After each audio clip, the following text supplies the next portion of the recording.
नमस्कार, जय श्री राम। मैं आपका स्वर्ण हिंदुस्तानी गुरुग्राम। आज एक कहानी सुनाने वाला हूँ मैं आपको।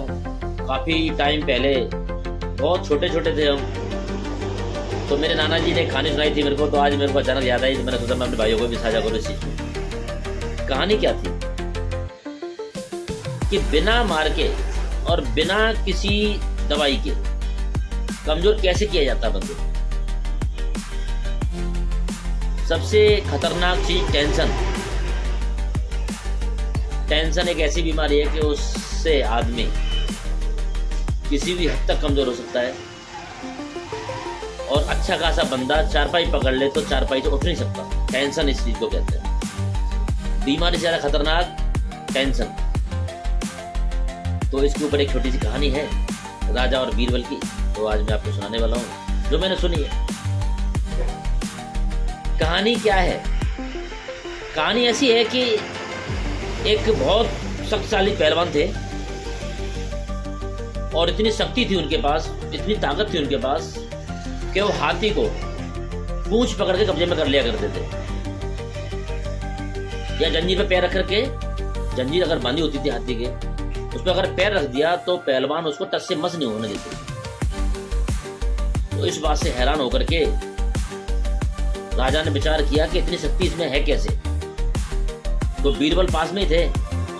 तो बीरबल ने हंसते हुए बोला कि महाराज, राजा जी, मैं तो पहलवान की शक्ति और ताकत जो भी है, मैं इसको समाप्त कर सकता हूँ। बोला, हाँ, ऐसे कैसे कर दोगे आप? बोला, ना कोई दवाई, ना कोई इंजेक्शन, मैं कर दूंगा इसको। तो राजा ने बोला, अगर ऐसा आप कर सकते हो बीरबल, तो मैं आपको असरपियाँ दूंगा, और असरपियों से आपको मैं बिल्कुल भरमार कर दूंगा आपके साथ असरपियों। राजा ने बोला, ठीक है, अब तुम जो भी करना है करिए। अब 1 महीने बाद हम देखते हैं। 1 महीने के बाद में पहलवान को बुलाएंगे और आपको टाइम दिया 1 महीने का। बीरबल ने बोल दिया कि ठीक है महाराज, 1 महीने के बाद अगर पहलवान हार जाते हैं तो आप मेरे को इनाम देना, अन्यथा मत देना। राजा ने ये और बोल दिया साथ में, अगर पहलवान की शक्ति कम नहीं हुई तो आपको सजा भी दी जाएगी। लेकिन बीरबल काफी माइंडेड थे। उन्होंने प्रतिदिन स्टार्ट कर दिया एक काम। वो क्या काम था? जब कभी पहलवान के सामने पहुंचते थे, डेली पर डे का काम हो गया उनका कि पहलवान जी नमस्कार, राम राम।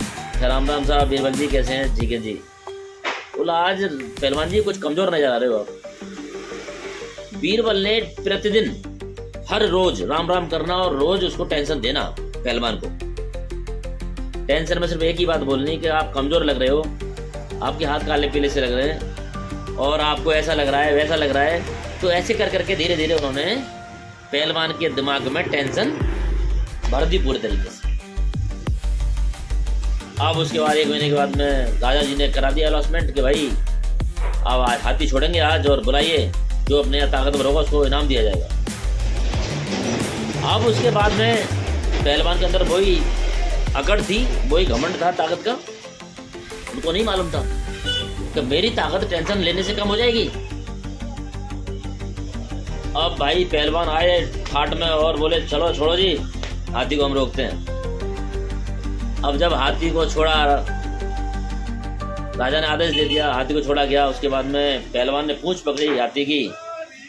हाथी ने मारा झटका, पूंछ से गायब, नहीं पकड़ पाए। उसके बाद जंजीर पकड़ी पहलवान ने, जंजीर को खींचा तो हाथी खींच के ले गया, और पहलवान जमीन पर रगड़ते रह गए। तो हाथी कब्जे में नहीं आया। पहलवान जी मुंह लटका करके वापस अपने घर आ गए। उसके बाद राजा जी को खुश होकर के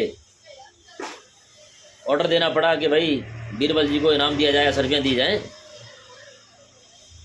उसके बाद राजा ने पूछा बीरबल से कि बीरबल, ऐसा क्या किया आपने जो कि पहलवान की शक्ति सारी खत्म कर दी आपने?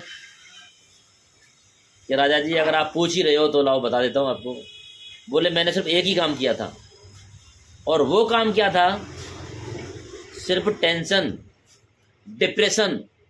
बोला, वो कैसे?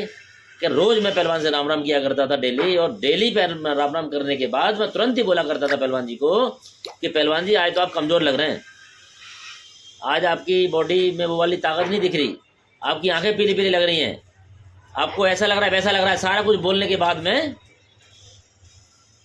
पहलवान जी टेंशन में आ गए। टेंशन में आने की वजह से खाना पीना भी उनका डिस्टर्ब हो गया और उनकी शक्तियाँ कमज़ोर हो गई। तो ये मेरी छोटी सी एक वीडियो थी, और आपको कैसी लगी, अच्छी लगे तो मेरी वीडियो को लाइक शेयर सब्सक्राइब जरूर करें। तो मैं आपको लास्ट में एक चीज़ और बोलना चाहूँगा कि टेंशन जीवन में सबसे खतरनाक बीमारी है। हमारे ऐसे बहुत सारे लोग हैं, शाम को घर पहुंचेंगे, खाना खाया नहीं खाया, लेकिन टेंशन ये रहेगी कि सुबह क्या खाएंगे, क्या करेंगे, सुबह कितना काम करेंगे, कितना कमाएंगे, बेटा ये करेगा, बेटी ये करेगी, माता ये करेगी, पिता ये करेंगे, सारे बातें सोच करके सोते हैं। तो मेरा मानना है कि शाम को सोते टाइम बिल्कुल भी त्याग पत्र दे दें कि टेंशन कोई चीज़ है, मस्त रहें, बिंदास रहें, यहाँ रहें चाहे गाजियाबाद रहें। नमस्कार, जय सिया राम, जय हिंद, जय भारत।